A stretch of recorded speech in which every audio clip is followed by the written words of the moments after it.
जून 2025 का ही क्वेश्चन आया है हमारी यूनिट 1 से। Illustrate the concept of bus structure, how does it aid in CPU and memory communication. ये टॉपिक देखने वाले हैं। और देख लो, यूनिट 1 से आगे discuss the structure of and role of the program counter, instruction register and memory register during execute cycle, fetch execute cycle. ये अभी टॉपिक अपना हुआ नहीं है तो अपन वो दिख करेंगे।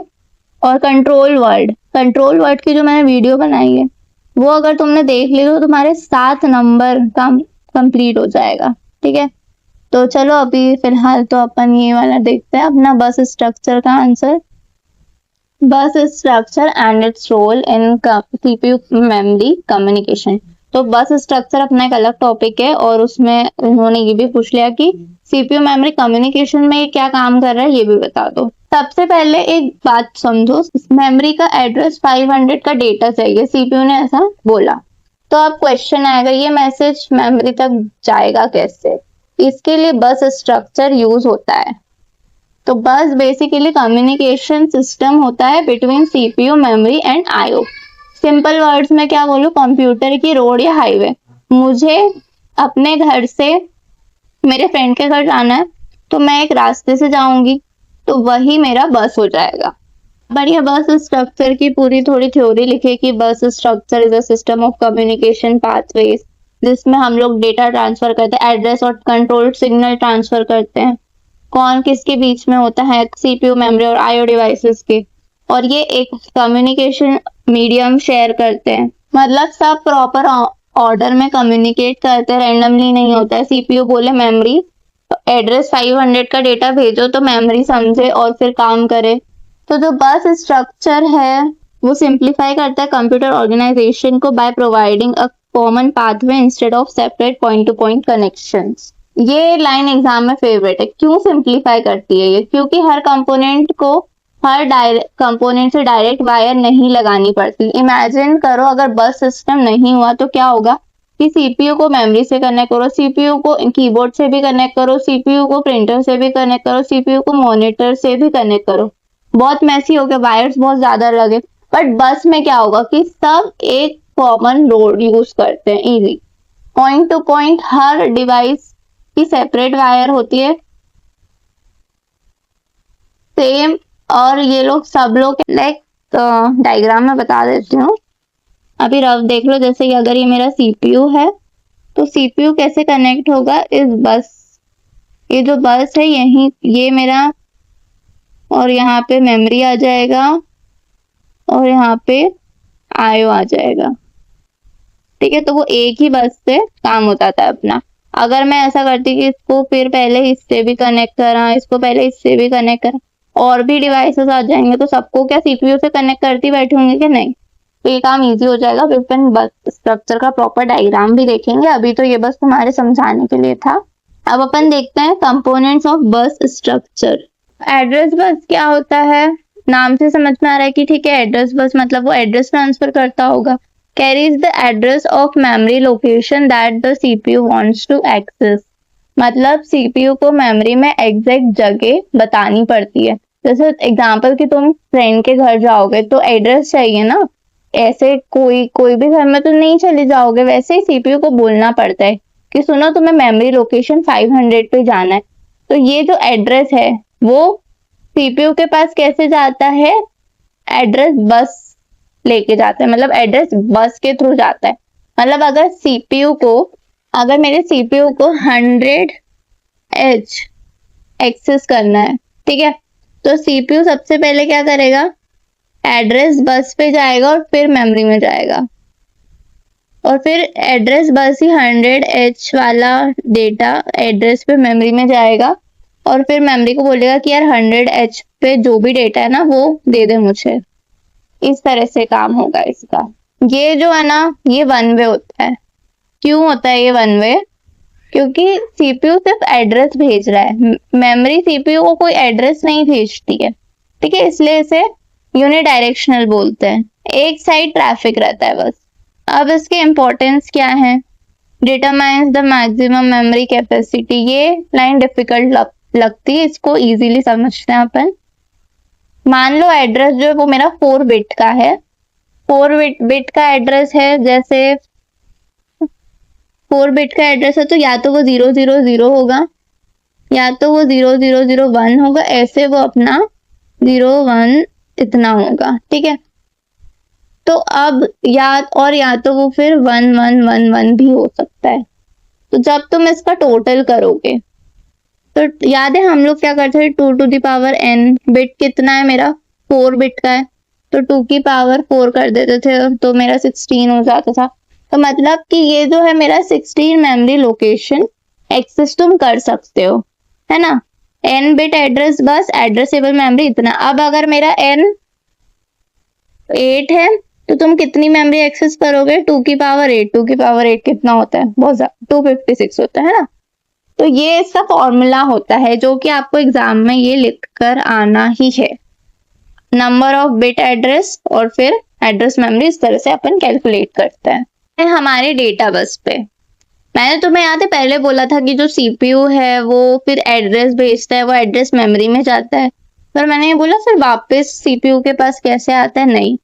तो अब आएगा वापस सीपीयू के पास, transfer actual data and instruction between CPU and memory. Data bus actual चीज ट्रांसफर करती है, यानी सीपीयू ने बोला कि एड्रेस 500 खोलो तो मेमोरी ने वैल्यू भेज दी। मेमोरी ने वैल्यू भेजी कि जो मेमोरी में 500 था उस पे जो भी एड्रेस रखा हुआ था, फॉर एग्जांपल अगर 25 रखा हुआ था तो वो 25 सीपीयू के पास कैसे आएगा, वो आएगा डेटा बस के थ्रू। समझ में आ गया, इजी था। अब ये बाई डायरेक्शनल होता है, क्यों होता है, क्योंकि दोनों साइड जा सकता है। डेटा तो मेरा मेमोरी से सीपीयू में भी जा सकता है और सीपीयू से मेमोरी में भी आ सकता है। Its width determines the amount of data transferred at one time. अब इसमें क्या होता है, अगर 8 बिट का मेरा डेटा बस है तो एक बार में सिर्फ 1 बिट ही ट्रांसफर होगा। अगर 32 बिट का है डेटा बस तो एक बार में 32 बिट ही ट्रांसफर होगा, कि ये जो डेटा बस होता है फास्ट होता है, जल्दी काम हो जाता है इसमें। अब अपन लोग कंट्रोल बस देखते हैं, ये क्या होता है। सबसे important, coordination, carries timing and control signal to coordinate all operations. Control bus command भेजती है, वो उसे बोलेगा चल मेमोरी को रीड कर, राइट करो, स्टॉप, रुक जाओ, खत्म करो इसको। तो ये सब जो कमांड्स हैं ये हमारा कंट्रोल बस हमें भेजता है। सीपीयू को डेटा चाहिए, सीपीयू सिर्फ एड्रेस नहीं भेज सकता, तो उसको बोलना पड़ेगा कि सुनो रीड ऑपरेशन करो, तो ये कंट्रोल बस करती है। जैसे कॉमन सिग्नल्स क्या हो जाते हैं, मेमोरी रीड मतलब सीपीयू मेमोरी डेटा भेजो, और मेमोरी राइट मतलब सीपीयू में क्या होगा, ये डेटा स्टोर कर दो। आईओ रीड मतलब क्या होगा कि इनपुट डिवाइस से डेटा लो। क्लॉक, टाइम सिंक्रोनाइजेशन, सब सेम स्पीड और ऑर्डर में काम करें। इंटरप्ट मतलब डिवाइस सीपीयू को अर्जेंट सिग्नल भेजेगा कि कीबोर्ड की प्रेस हुई है कुछ। इंपॉर्टेंस क्या होता है इसका, ensure synchronisation between CPU and memory. Synchronisation मतलब सब प्रॉपर टाइमिंग पे काम करे। सीपीयू पहले रीड बोले तो फिर उसके बाद फिर मेमोरी डेटा भेजेगा, ये रैंडमली कुछ नहीं होना चाहिए, इसमें सब प्रॉपर टाइम पे काम होना चाहिए। मेरा सिस्टम बस का डायग्राम बहुत इजी है, समझ में आ गया देख के, है ना। तो देखो इसमें सीपीयू है, मेमोरी इनपुट आउटपुट है और ये रास्ते हैं अपने बस। तो सबसे पहले अपन लोग इजी वाला देखते हैं, एड्रेस बस। एड्रेस बस में क्या होता है कि सीपीयू ने मुझे बोला है कि यार मेरे को ना एक ऑपरेशन करना है, अपन डायग्राम से समझ लेते हैं कि उससे ऐड 500 करना है, तो ये उसके पास ना एड्रेस है। तो अब इस एड्रेस पे जाके मेरे को मेमोरी से डेटा मिलेगा, तो सीपीयू बोलेगा बस को कि एड्रेस बस को बोलेगा कि सुन 500 पे जो डेटा है मेरा, 500 पे जो एड्रेस है वो मेमोरी में जा और चले जा, बस फिलहाल तो इतना काम करना है तेरे को। तो जो एड्रेस बस है वो जाएगा मेमोरी के पास और बोलेगा 500 वाला अपना ओपन कर दो, इतना काम हुआ।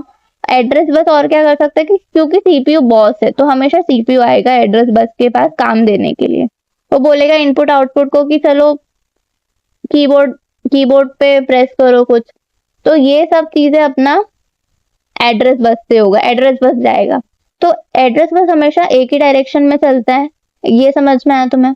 अब अपन डेटा बस देखते हैं। याद है अपना 500 मेमोरी को बोला था 500 ओपन करो, तो मेमोरी ने 500 ओपन करा तो उस पे उसको मिला, जैसे 500 मेमोरी 500 पे डेटा है 25, ये डेटा मिल गया हमें।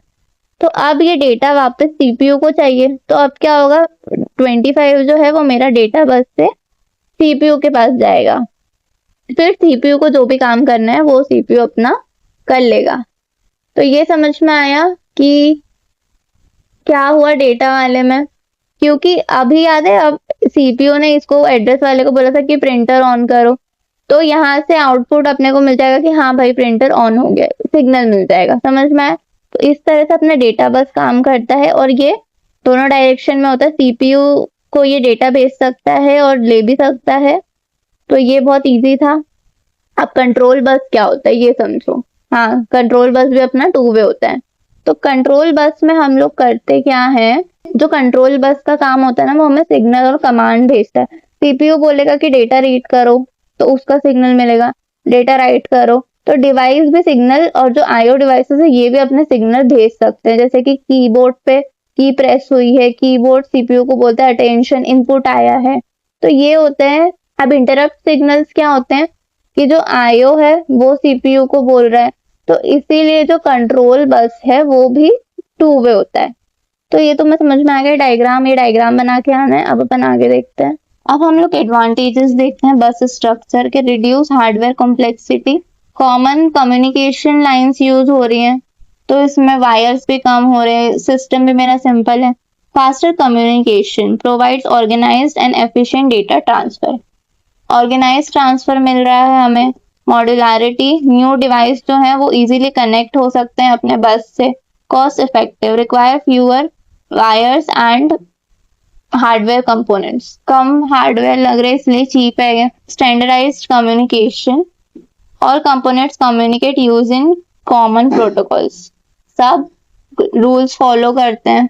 लिमिटेशन क्या है इसका, all devices share the same bus, excessive traffic में reduce system performance, क्योंकि जितने भी डिवाइसेस है वो एक ही बस के थ्रू जा रहे हैं जिस वजह से ट्रैफिक बढ़ सकता है, और इसे हम लोग बस बॉटलनेक बोलते हैं उस ट्रैफिक को। तो इतना ठीक है, लिख लेना, ये लाइन बढ़िया है।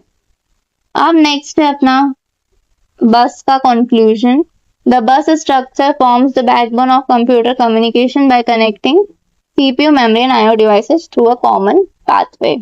तो बस स्ट्रक्चर क्या करिए, सीपीयू, मेमोरी और आईओ को कनेक्ट करती है एक ही पाथ से।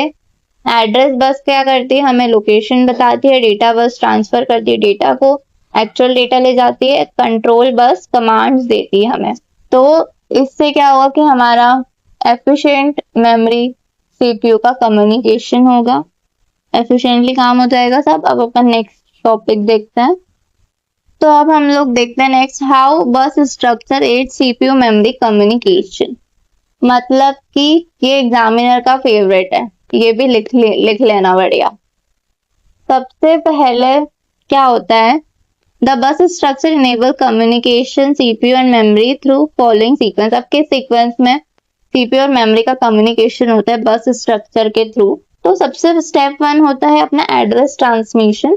सीपीयू पहले एड्रेस भेजता है, तो जैसे सीपीयू को चाहिए कि मेमोरी 100 का जो भी है मुझे भेजो, तो एड्रेस बस भेजता है 100H।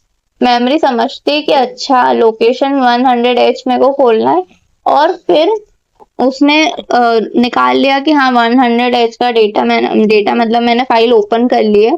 तो अब स्टेप 2 में क्या होगा, स्टेप 2 होती control signal generation. The CPU sends control signal through the control bus. Memory read, fetch data from memory, memory write, store data into memory. These signals determine the type of operation. अब control signal में क्या हो रहा है कि CPU control bus पे command भेजता है कि रीड करना है कि राइट करना है। जैसे एग्जांपल सीपीयू बोलता है कि डेटा भेजो, रीड करो मतलब डेटा भेजो, राइट करो मतलब कि डेटा को स्टोर करो। तो ये अपना कंट्रोल सिग्नल हुआ। फिर स्टेप 3 आता है data transfer. The required instruction और data is transferred through the data bus. अब एक्चुअल डेटा ट्रांसफर होता है, रीड ऑपरेशन। उसने बोला था रीड करना, तो अब ठीक है रीड ऑपरेशन करेंगे हम। तो एग्जांपल जैसे मेमोरी सेंड कर रही है हमें 25, मैंने पहले बोला था कि सीपीयू को मेमोरी 100 पे डेटा चाहिए, तो हम 100 पे गए, एड्रेस बस गया, फिर मेमोरी ने 100 जो भी था उसका फाइल ओपन कर दिया, तो अब हमने वहां पे जो भी डेटा रखा था वो ले लिया, तो वो अब मेरा डेटा बस के थ्रू मेमोरी से सीपीयू में जाएगा। और राइट ऑपरेशन में क्या होता है कि जो डेटा है वो मेरा सीपीयू से मेमोरी में जाता है, और यहाँ मेमोरी से सीपीयू में गया। अब नेक्स्ट था सिंक्रोनाइजेशन। अब सिंक्रोनाइजेशन क्या होता है? Clock signal synchronise CPU and memory operation so that data transfer occurs correctly and without conflict. Clock ensure करते हैं कि सब प्रॉपर ऑर्डर में हो, मतलब पहले स्टेप 1 में एड्रेस वाला हो, स्टेप 2 में कमांड हो, स्टेप 3 में डेटा बस हो, तो उससे क्या होगा, कंफ्यूजन नहीं होगा, इसलिए सिंक्रोनाइजेशन इंपॉर्टेंट होता है।